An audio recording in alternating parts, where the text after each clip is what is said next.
This is the historic dawn of a new Middle East. የትራምፕ ጽዮናዊ ተልእኮ ሚስጥር ተጋለጠ። በጋዛ ዓለም አቀፍ ሪቬራ ግንባታ ሊጀመር ነው። ትራምፕ፣ ኔታንያሁ፣ ቶኒ ብሌር እና ማርኮ ሩቢዮ ፕሮጀክቱን እንዲመሩ ተመርጠዋል።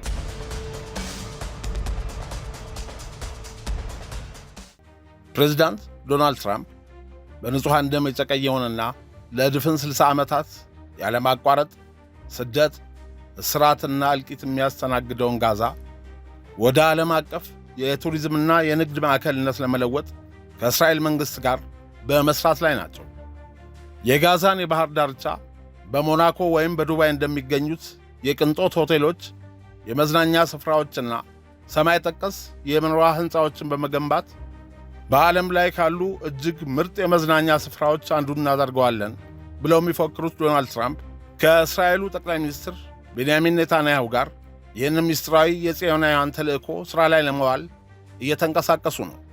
የዚህ ምስጢራዊ ዕቅድ ዋና ዓላማ ፍልስጤማውያን ከጋዛ ወጥተው በግብፅ ሲናይ በረሃ ወይም በሌሎች አጎራባች አገራት ወይም በሶማሌላንድ እንዲሰፍሩና አካባቢውን ለአዳዲስ ዓለም አቀፍ አልሚዎች ክፍት ለማድረግ የሚያስችል በመሆኑ ሲሆን በግብፅና ሌሎች የአረብ አገራት ፍልስጤማውያን ከመሬታቸው እንዳይፈናቀሉ የሚጠይቅ አማራጭ ዕቅድ ሊነደፍና አረቡ ዓለም ሊመክርበት ይገባል ብለው ቢከራከሩ የፕሮጀክቱ ባለቤቶች ዳጎስ ያለ ጉርሻ ስለተሰጣቸው ዝምታ መርጠዋል።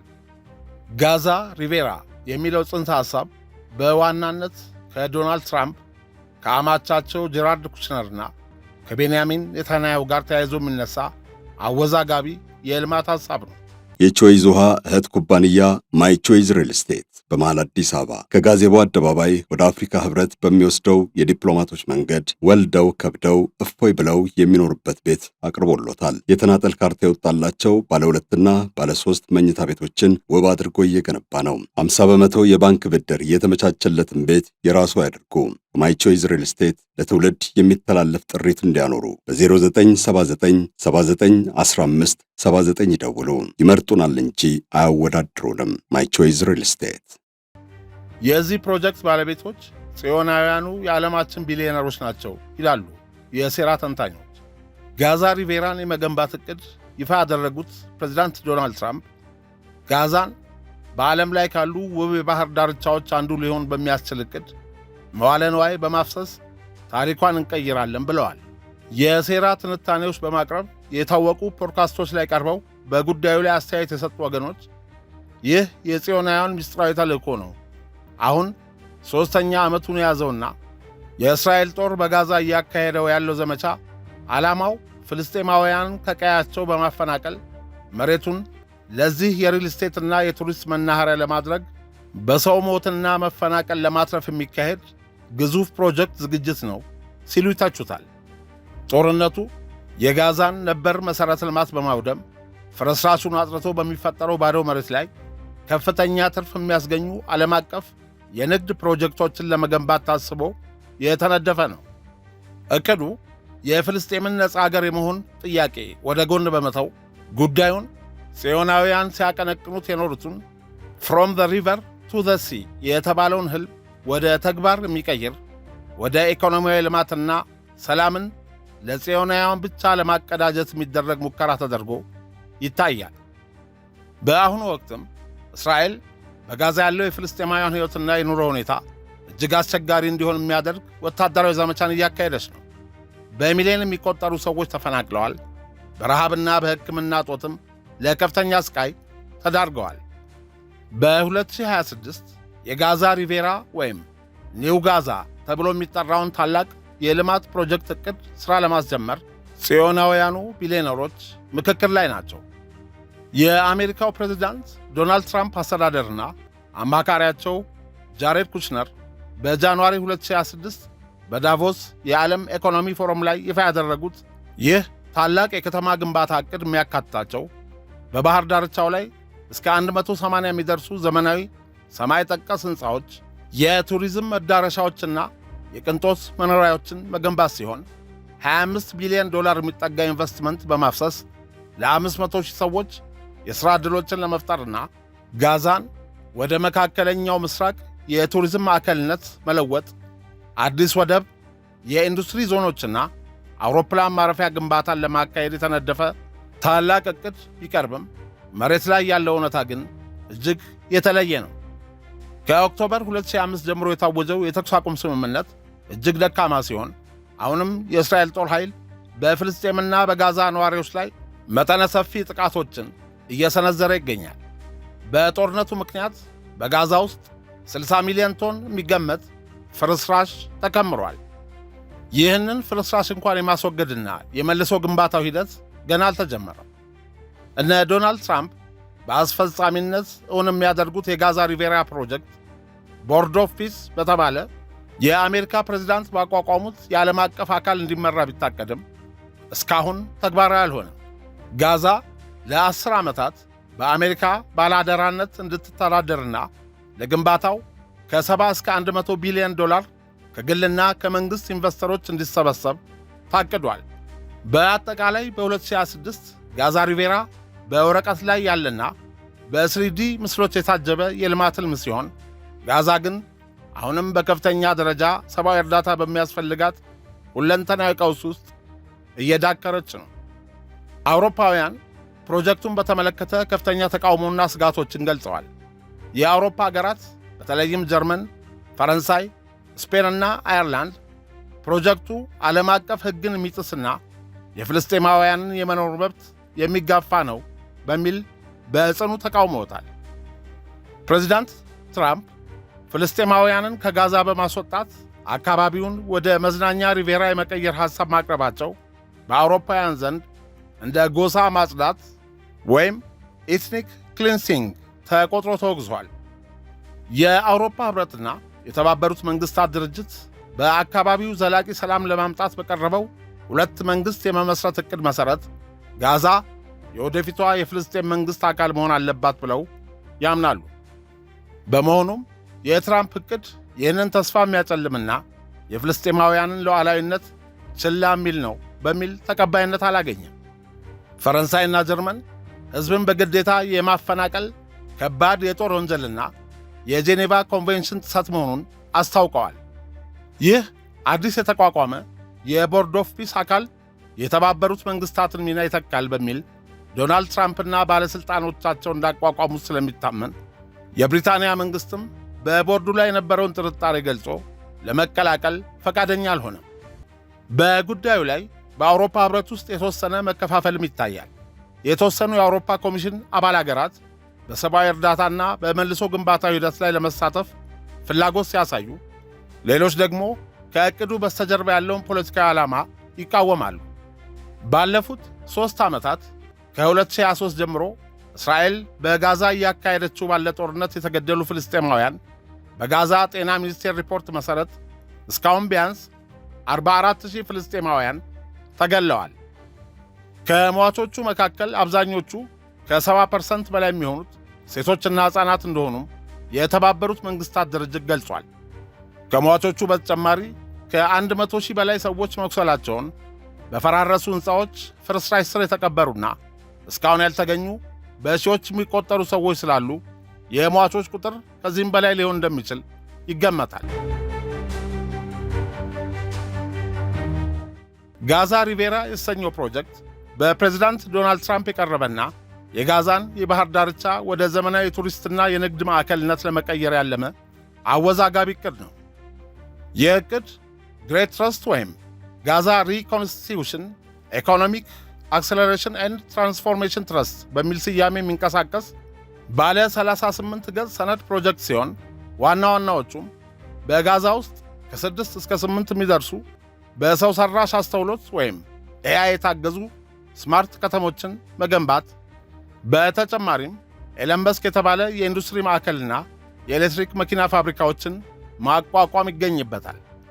70% የሚሆነውን የጋዛ የባህር ዳርቻ ወደ ቅንጡ ሆቴሎች፣ ሪዞርቶችና ሰው ሠራሽ ደሴቶች መቀየር እንዲሁም በዕቅዱ መሠረት ወደ 2.3 ሚሊዮን ገደማ የሚሆኑ የጋዛ ነዋሪዎችን ወደ ጎረቤት ሀገራት ወይም በጋዛ ውስጥ ወደ ተከለሉ ልዩ ዞኖች በፈቃደኝነት እንዲለቁ ሐሳብ ያቀርባል።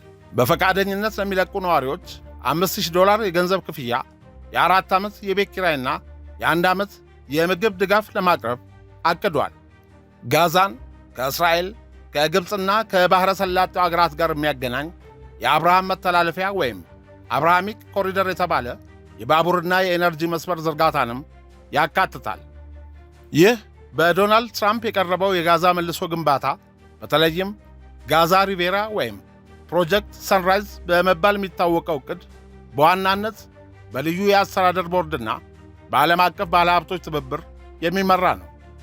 ግንባታውንና የጋዛን ሽግግር በበላይነት የሚቆጣጠረው አካል በቦርድ የሚመራ ሲሆን አንደኛ ዶናልድ ትራምፕ የቦርዱ ሰብሳቢና የመጨረሻው የቪቶ ባለሥልጣን ናቸው። ሁለተኛ የትራምፕ አማችና የዕቅዱ ዋነኛ አቀንቃኝ ጃሬድ ኩሽነር። ሦስተኛ ቤንያሚን ኔታንያሁ የእስራኤል ጠቅላይ ሚኒስትር። አራተኛ ቶኒ ብሌር የቀድሞው የእንግሊዝ ጠቅላይ ሚኒስትር።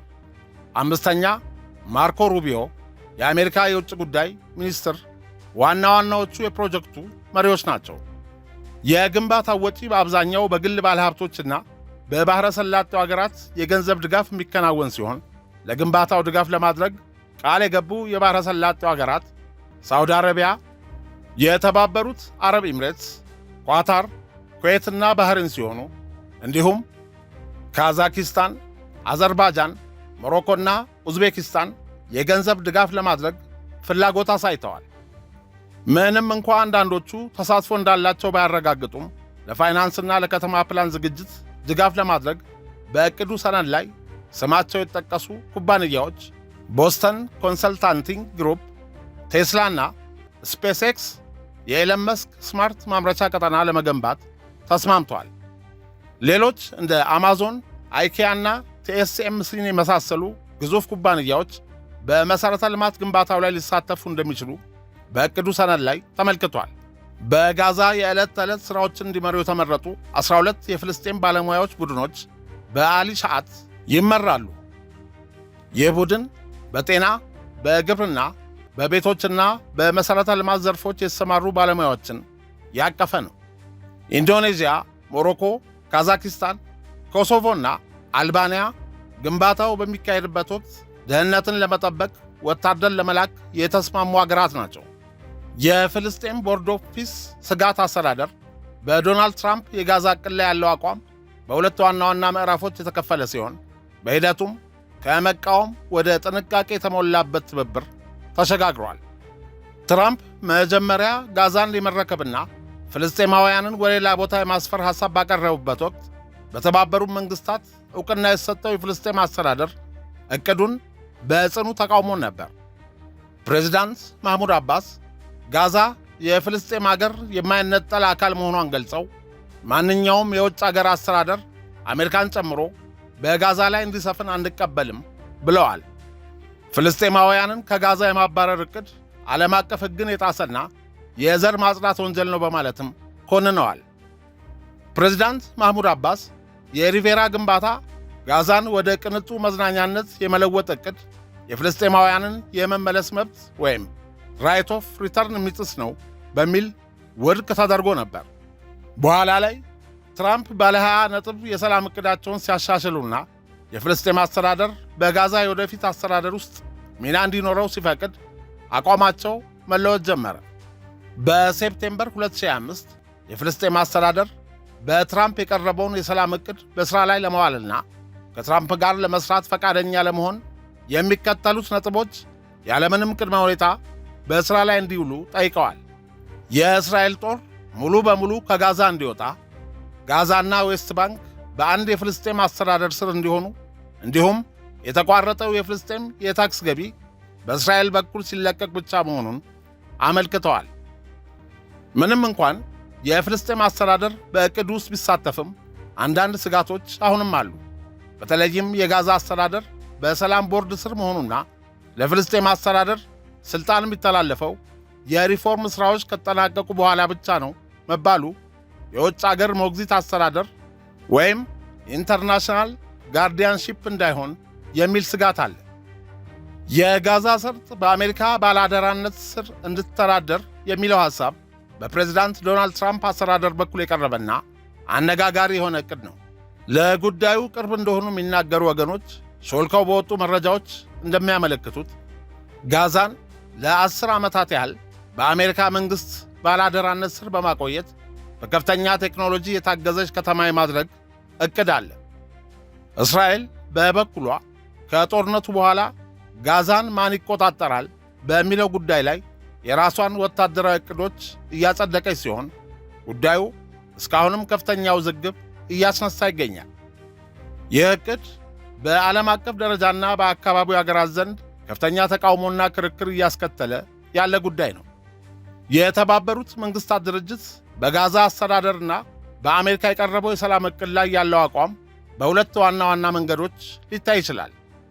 የተባበሩት መንግሥታት ድርጅት የጸጥታው ምክር ቤት እንደ አውሮፓውያን አቆጣጠር በኖቬምበር 2025 ባሳለፈው ውሳኔ ቁጥር 2803 የአሜሪካው ፕሬዝዳንት ዶናልድ ትራምፕ ያቀረቡትን የ20 ነጥብ የሰላም ዕቅድ ደግፏል።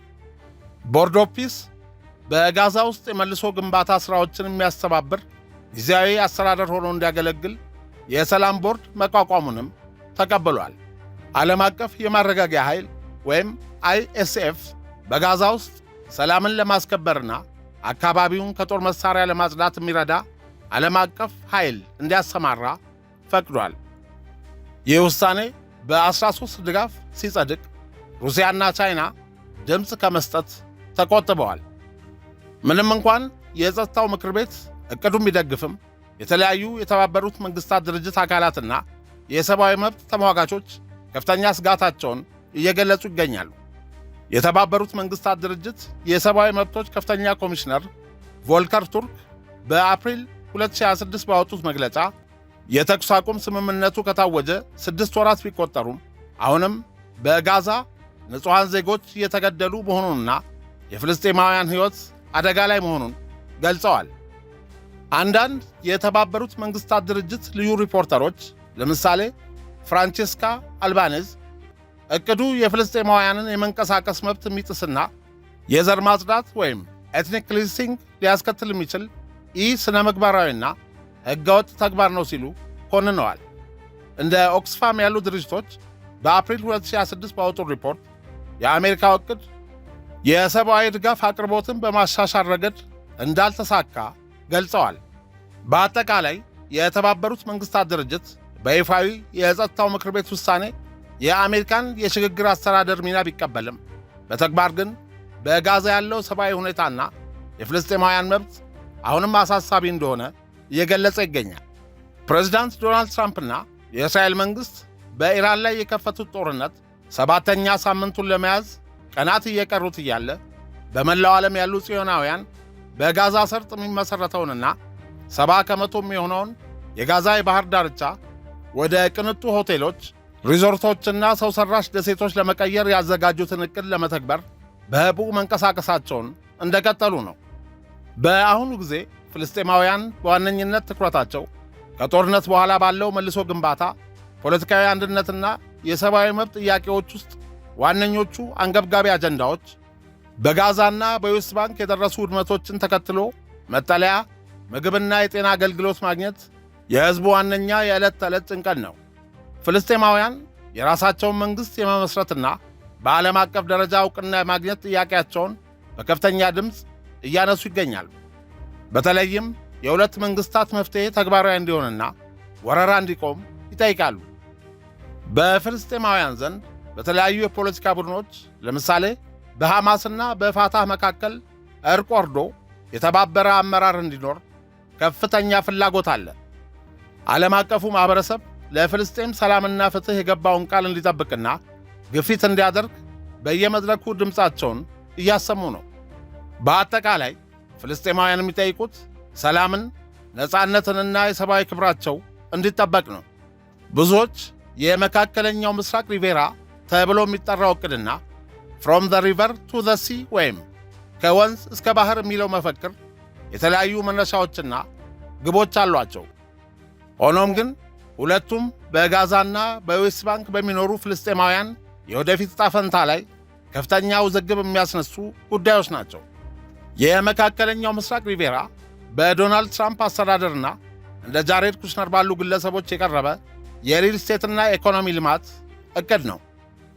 የዚህ ዕቅድ ዋና ግብ ጋዛን ሙሉ በሙሉ በማፍረስ በምትኩ ዘመናዊ ሰማይ ጠቀስ ሕንፃዎችን፣ የቱሪስት መዳረሻዎችንና የንግድ ማዕከላትን በመገንባት ጋዛን በባህር ዳርቻ ላይ ያለ ውድ የሪል ስቴት ቦታ አድርጎ ይመለከታል። ሆኖም ፍልስጤማውያንን ወደ ሌላ ቦታ ማዛወርን ስለሚያስገድድ በዓለም አቀፍ ደረጃ እንደ የዘር ማጽዳት ሙከራ ተደርጎ በበርካታ ወገኖች የተወገዘ ነው። ሁለተኛውና ከወንዝ እስከ ባህር ደግሞ ከዮርዳኖስ ወንዝ እስከ ሜዲትራንያን ባህር ያለውን መሬት መጠቅለልን የሚያመለክት የእስራኤል ፖለቲካዊ መፈክር ነው። ምንም እንኳን የሪቬራ ዕቅድ ከወንዝ እስከ ባህር ፕሮጀክት አካል ባይሆንም አንዳንድ ተቺዎች ግን የሚከተለውን ግንኙነት ያነሳሉ። የእስራኤል ቀኝ ዘመን ፖለቲከኞች እንደ በዛሌል ስሞትሪች ያሉት የሪቬራ ዕቅድን በጋዛ ላይ የእስራኤልን ሉዓላዊነት ለማስፈንና ፍልስጤማውያንን ለማስወጣት እንደ ምቹ አጋጣሚ ያዩታል። ሁለቱም ጉዳዮች ለሁለት መንግሥታት መፍትሔ እንቅፋት መሆናቸው ያመሳስላቸዋል።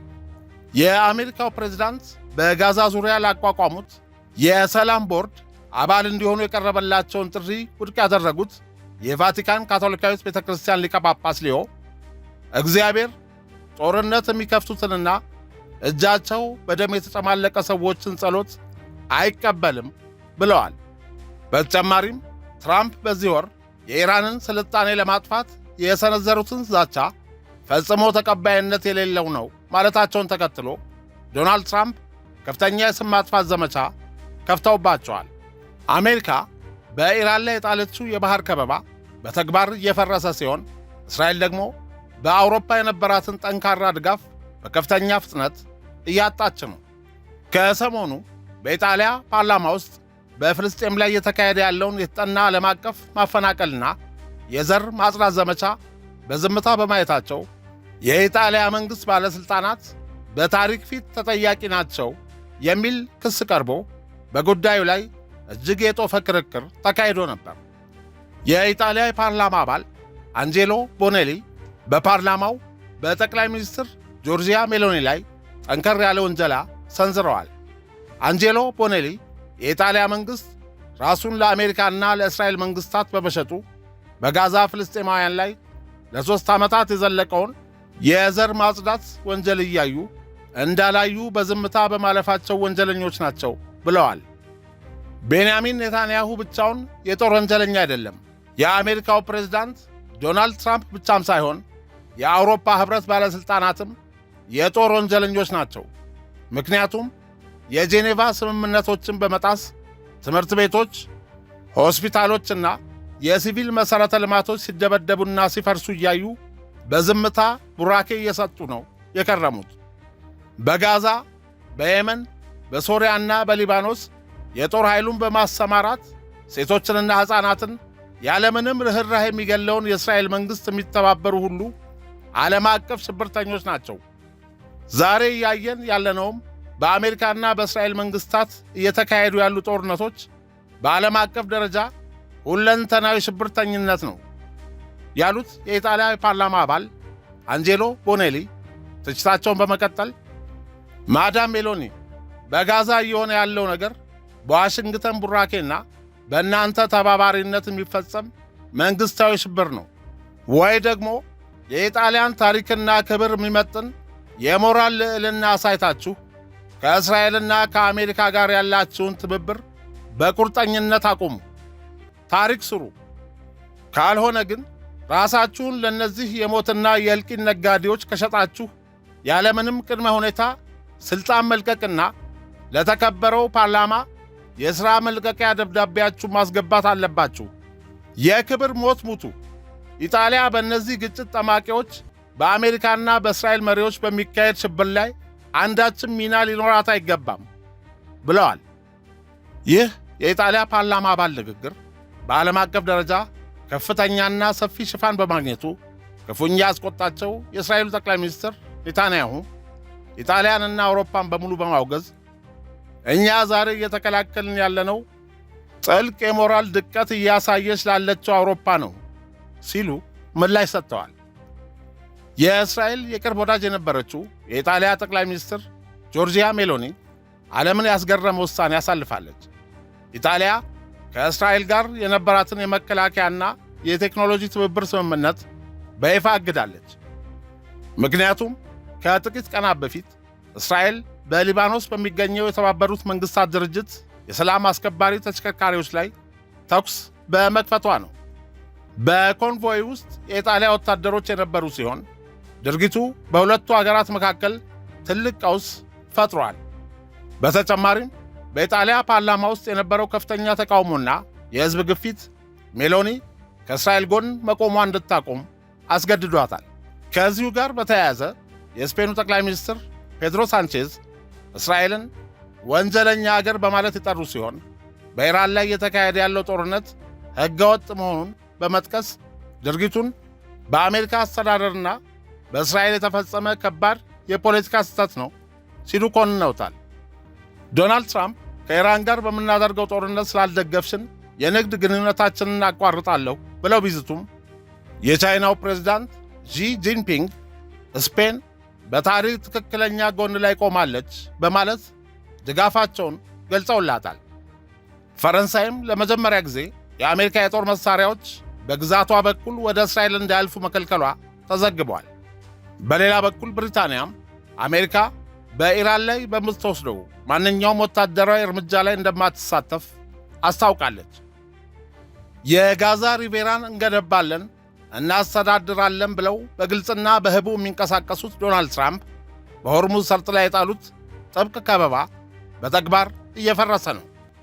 እስካሁን 4 ግዙፍ መርከቦች ያለምንም ችግር ከበባውን ጥሰው አልፈዋል። ከእነዚህም ውስጥ የቻይናዋ ሪች ስታር ትገኝበታለች። ቻይና 90% የኢራንን ነዳጅ የምትገዛ በመሆኗ አሜሪካ መርከቦቿን ለማስቆም ብትሞክር ይህ እንደ ጦርነት አዋጅ እንደሚቆጠር በይፋ አስታውቃለች።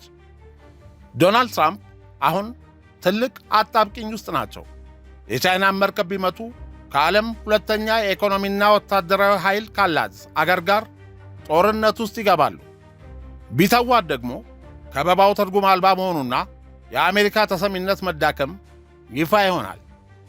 የወደፊት ሁኔታ ያሳሰባቸው የትራምፕ ምክትል ጄዲ ቫንስ አሜሪካ ከዚህ ቀውስ ለመውጣት ከፍተኛ የዲፕሎማሲ ጥረት እያደረገች መሆኑንና ጦርነቱን በፍጥነት ለማቆም እንደምትፈልግ ገልጸዋል። ዓለም እየተቀየረች ነው። አዲስ መካከለኛ ምስራቅ ብቻ ሳይሆን አዲስ ዓለም እየተፈጠረ ነው። ፍልስጤማውያንን አፈናቅሎ አዲስና በዓለማችን ተወዳዳሪ የሌለው የባህር ዳርቻ ላይ የቱሪስቶች መናኸሪያና ስማርት ከተሞች እንዲገነቡ በፍልስጤማውያን ሕልውናና ዕጣ ፈንታ ላይ የወሰኑ የባሕረ ሰላጤው አገራት ለዚህ ድርጊታቸው የሚጠየቁበት ጊዜ ይመጣ ይሆን?